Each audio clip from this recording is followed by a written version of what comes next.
నెల్లూరు ప్రాంతానికి చెందిన మధుసూదన్ అనేసి ఒక వ్యక్తి, భార్య భర్తలు పిల్లలు అందరు కలిసి ఒక 10 మంది వెళ్ళారంట.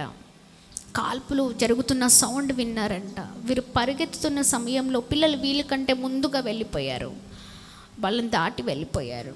వీళ్ళు వెళ్తున్న క్రమంలో వారి ముందే ఆ ఉగ్రవాదులు ఉండడంతో భర్త అన్నాడంట, అమ్మ మనం ఇట్లా వంగి కూర్చుందాము, మౌనంగా మన తలలు కిందకేసుకొని ఒక దగ్గర ఇలా ఉండిపోదాము అని మాటలు చెప్తూ, మనకేం కాదు అని భార్యాభర్తలు ఇద్దరు అలా మోకరించినట్లు మోకరించి అలా వంగి ఆ నేలకు తల వేశారంట అండి. ఒక్క బుల్లెట్ ఆ షూట్లో భర్త చనిపోయాడు.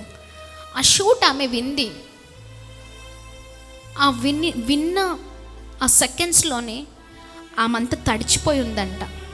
ఆమె చెప్తున్నప్పుడు చాలా వేదనకి గురైపోయామండి. మనకు అలా చెప్తుంటేనే మనకి ఇంత బాధ ఉంటే వారికి ఎంత బాధ ఉండాలా. పక్కన పిల్లలు ఈమె చెప్తున్నప్పుడు ఏడుస్తూ ఉన్నారు. వాళ్ళ పాప చెప్తూ ఉంది, నేను తమ్ముడు ముందు వెళ్ళిపోయాం, పరిగెత్తాము, బయట ఉన్నాము, అమ్మ నాన్న వస్తారని మేము ఎదురు చూస్తున్నాము, ఇద్దరు వస్తారని. తిర చూస్తే అమ్మ వచ్చింది కానీ నాన్న రాలేదు. వాళ్ళ బాబు చెప్తున్నాడు, మా నాన్న చనిపోయినా నాకు ప్రౌడ్గా ఉంది, ఎందుకంటే మా నాన్నని తీసుకొచ్చి అలా బాక్స్లో పెడితే చాలామంది ఆర్మీ ఆఫీసర్స్ ఆయనకి సెల్యూట్ చేస్తూ ఉన్నారు. నాకు చాలా గర్వంగా ఉంది.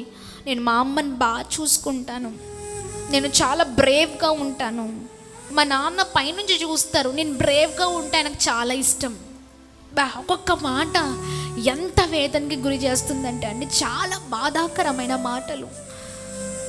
చూడండి, ఎన్నో పరిస్థితులు. ఈ రోజున మనం ఇలా ఉన్నాము, కానీ ఇదే సమయంలో చాలామంది కన్నీళ్ళతో ఉన్నారు. ఇదే సమయం చాలామంది గుండెల్లో వేదన, బాధ.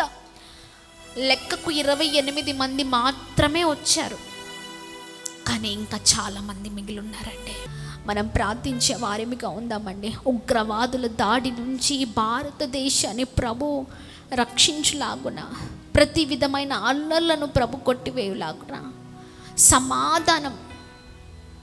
ఈరోజున మతము, ఒక మతము అంటే ఒక మతానికి పడని భయంకరమైన పరిస్థితులు.